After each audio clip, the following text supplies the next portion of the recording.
Estamos na 30ª aula do curso de Matemática essencial antes do ensino superior, que é um curso que se destina a alunos que querem ingressar principalmente em licenciaturas de Economia e Gestão e já não estudam Matemática há algum tempo. Temos em vista, sobretudo, os alunos que querem ingressar no ensino superior ao abrigo dos programas de maiores de 23 anos de idade.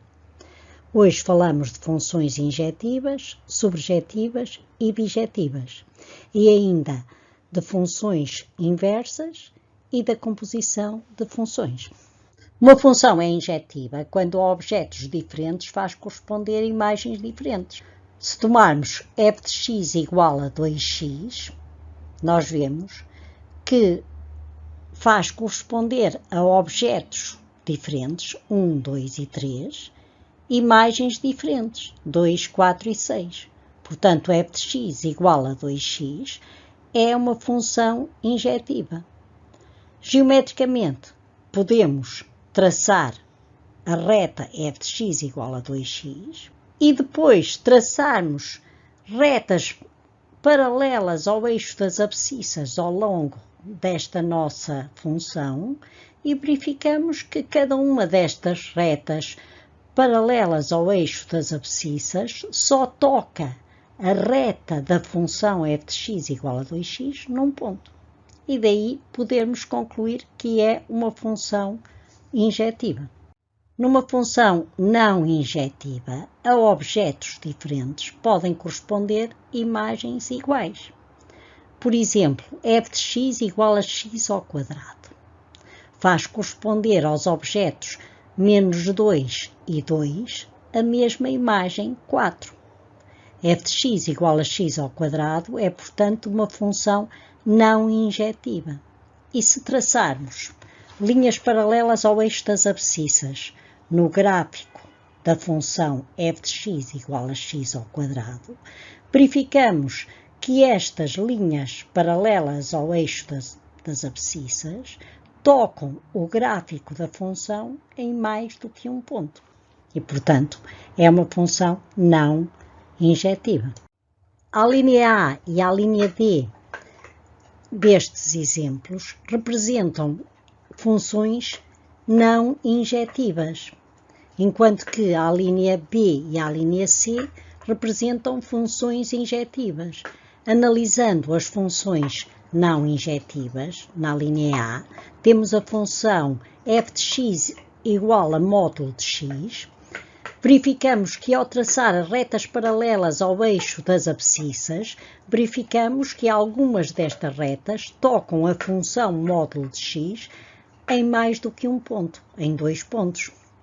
Na linha D, nós temos uma função igual a x mais 4 para valores de x maiores ou iguais a 0 e x igual a menos 10 para valores de x menores que 0. Então, nós temos várias retas paralelas ao eixo das abscissas e uma delas, a que passa pelo ponto menos 10, toca a função f de x numa infinidade de pontos. Logo, f de x é não injetiva.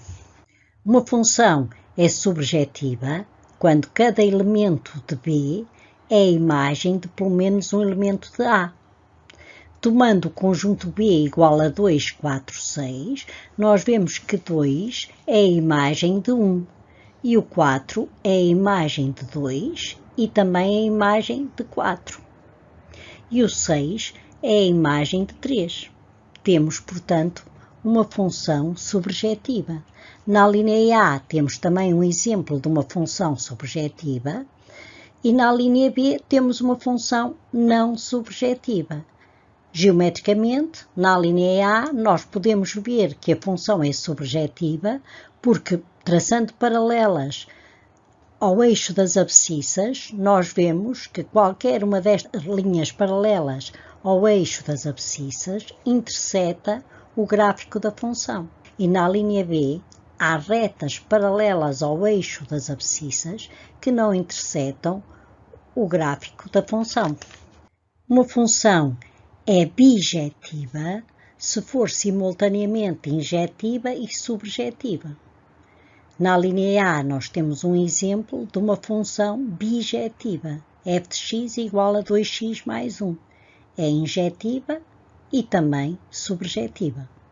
Na linha B, temos f de x igual a 2x ao quadrado, que nem sequer é injetiva, portanto, não é bijetiva. f menos 1 de x é a função inversa de f de x. Nem todas as funções têm função inversa, apenas as funções bijetivas têm função inversa. Nós temos a função f de x igual a 2x e f menos 1 de x igual a x sobre 2. f menos 1 de x é a inversa de 2x. E o que verificamos é que o domínio da função inversa é igual ao contradomínio da função. E o contradomínio da função inversa é igual ao domínio da função. Verificamos também que f de x e a sua inversa, f menos 1 de x, são simétricas relativamente à bissetriz dos quadrantes ímpares de um sistema cartesiano ortogonal. Nós temos representado a bissetriz dos quadrantes ímpares, o primeiro quadrante e o terceiro quadrante do sistema cartesiano ortogonal. E se representarmos f de x igual a 2x e f de menos 1 de x igual a x sobre 2, portanto, f menos 1 de x sobre 2 é a inversa de 2x, verificamos que essas duas funções são simétricas relativamente à bissetriz que está traçada neste gráfico a vermelho. Antes de calcularmos a função inversa, temos de garantir que f de x é bijetiva.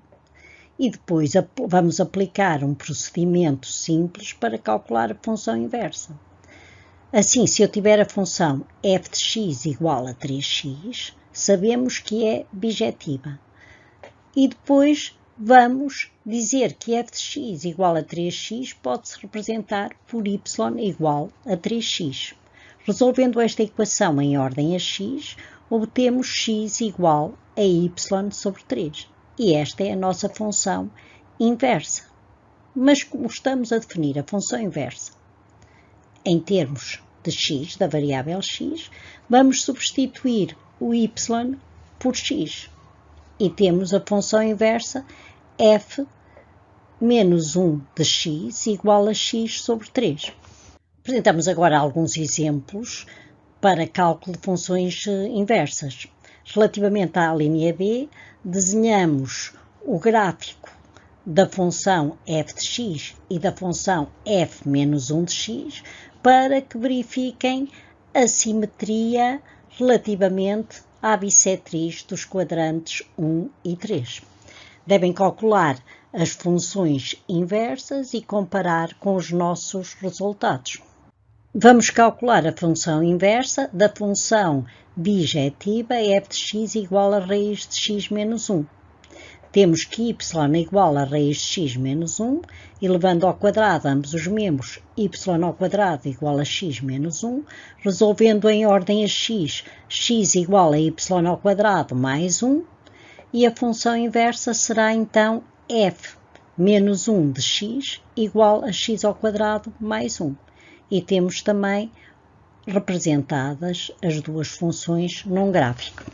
Se quiser calcular o valor do IVA que incide sobre a venda de um artigo com preço unitário de 5, eu vou ter de aplicar duas funções. A função f, que calcula 0,23 vezes o valor da venda, portanto, aplica a taxa de IVA ao valor da venda, e a função g, que calcula o valor da venda dada a quantidade vendida. Assim eu vou calcular f, g de quantidade, que é igual a 0,23 vezes 5 vezes quantidade. Vou fazer a composição de duas funções. Vou fazer a composição da função f com a função g e tenho f o g. Calculo primeiro a função g, que é a quantidade, transformada em valor e depois ao valor aplico a taxa do IVA. A composição de duas funções não é comutativa, portanto f ou g de x é diferente de g ou f de x. Dadas as funções f de x igual a x mais 1 e g de x igual a x sobre x mais 5, f ou g de x é igual a 2x mais 5 sobre x mais 5, com o domínio de f ou g igual ao conjunto dos números reais, exceto o menos 5. Calculamos agora g ou f de x, que é igual a x mais 1 sobre x mais 6, com domínio igual ao conjunto dos números reais, exceto o menos 6. Portanto, g ou f de x é diferente de f ou g de x. Mas até pode acontecer que a composição f ou g de x e g ou f de x sejam iguais. E nesse caso nós dizemos que f e g são permutáveis. Temos o exemplo de f de x igual a 4x e g de x igual a menos 3x, em que a composição f ou g de x é igual a menos 12x e g ou f de x é também igual a menos 12 de x, e com os domínios iguais. E ainda pode acontecer que não se possa fazer a composição de duas funções. Hoje falamos de funções injetivas, subjetivas e bijetivas, calculamos funções inversas e fizemos a composição de duas funções. Na próxima aula vamos estudar a variação das funções, determinando os zeros, os máximos e os mínimos.